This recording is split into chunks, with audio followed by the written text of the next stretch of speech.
saya akhirnya sadar mungkin saja saya selama ini mendalami magic, ilusi dan sebagainya hanya karena kepenasaranan saya terhadap dunia yang tak kasat mata ini tadi. Dan itu terus kemudian menjadi lebih menarik saat saya berjumpa dengan Frisly dan Marsha.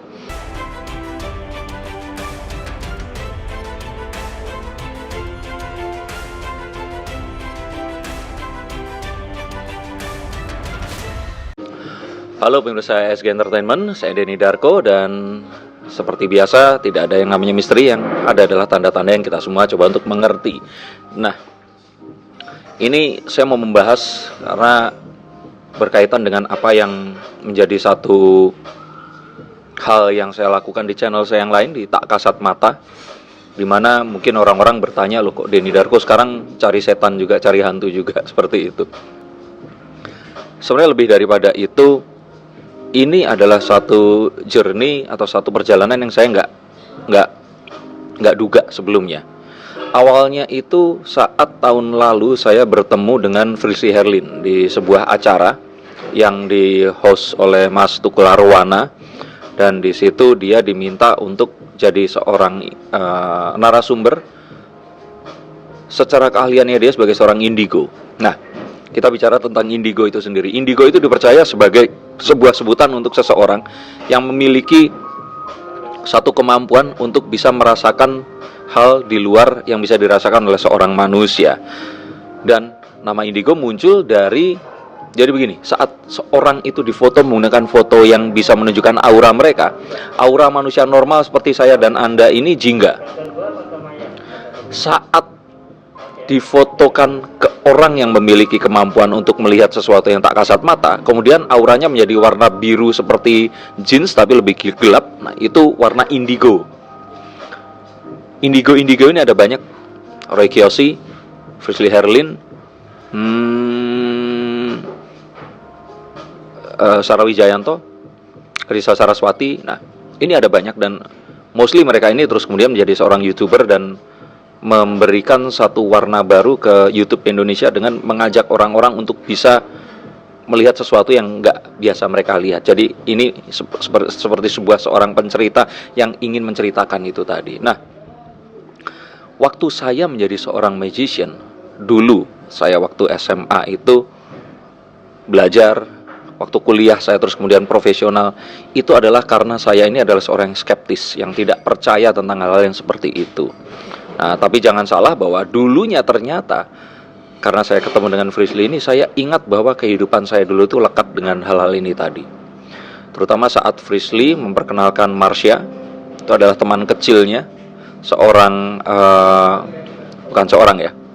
Kalau kami akhirnya sepakat menyebut ini adalah jin yang atau makhluk tak kasat mata yang memanifestasikan dirinya menjadi seorang perempuan kecil yang berkebangsaan Belanda, yang dia itu meninggal di Indonesia di era-era penjajahan dulu. Nah, ini menjadi unik saat, jujur saya waktu pertama kali itu pertama, orang kalau awam kan pasti nggak percaya, apalagi skeptis seperti saya. Ini paling juga pura-pura lah, ini paling acting seperti itu. Sampai akhirnya berapa kali, dan saya mencoba untuk yang terakhir itu tadi, saya menyembunyikan barang dan ternyata dia bisa tahu barangnya. Saya bisa tahu tapi pakai sulap, tapi Frisly Herlin ini enggak, dia ternyata bisa tahu. Dan somehow atau ini membuat sesuatu yang ada di masa lalu saya itu terpanggil lagi, dan saya terus kemudian jadi, oh iya ya, ternyata saya dulu hidup seperti itu. Jadi saya lahir di Tulungagung, Jawa Timur, dan saya dekat sekali dengan satu kebudayaan seperti itu karena ada satu tempat di Tulungagung namanya Wajak, di mana orang-orang itu belajar ilmu hitam di sana. Ilmu itu bukan ilmu hitam ya, lebih ke mungkin kejawen, tapi terus yang lebih populer adalah ilmu di mana kita bisa dapat pesugihan, dapat menenung orang lain dan sebagainya. Karena orang-orang ini lekat sekali dengan animisme itu tadi. Nah, saat saya ketemu dengan Frisly dan Marsha ini, saya tertarik untuk, mungkin karena itu saya pengen kembali untuk revisit itu dan membawa itu ke masa kini. Saya kepikir untuk kenapa nggak kita bikin aja satu acara di mana saya tetap jadi seorang yang skeptis, dan Frisly ini tetap menjadi dirinya yang seorang indigo. Nah, Frisly sendiri ini keturunan dari ibunya, dan dia itu sudah melihat si Marsha ini sejak dia kecil. Nah, ini bisa ditonton juga di konten saya, di mana Frisly menganggap kalau Marsha ini adalah manusia juga, dan dia memanggil dengan sebutan kakak, dan terus kemudian berinteraksi, bermain bersama, sampai akhirnya ya dia mungkin sadar kalau nggak ada sosok seperti ini saat dia ketemu dengan orang yang nggak bisa lihat. Nah, menjadi menarik terus kemudian saat kita semua melakukan penelusuran dan mencoba untuk berinteraksi, membuktikan keberadaan mereka untuk kami sendiri. Nah, kalau kemudian ini menjadi konten, itu karena kita hanya ingin share.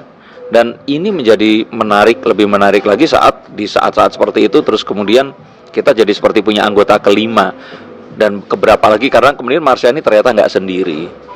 Nah, ini yang saya alami, dan saya terus kemudian menjadikan satu hal yang menarik. Oh iya, ternyata dulu pun saya seperti itu. Dan di situ saya membentuk sebuah tim. Ada Kera Yuki, ada Sandi Fahru atau Acong. Kami merasa ini seperti 4 orang yang punya latar belakang berbeda, pandangan berbeda, bersatu. Dan kalau berempat ini kayak film Ghostbusters zaman dulu itu. Kami datang ke tempat-tempat yang memang dirasakan ada satu energi tak kasat mata yang kental, dan kemudian kami mencoba untuk berinteraksi dengan mereka.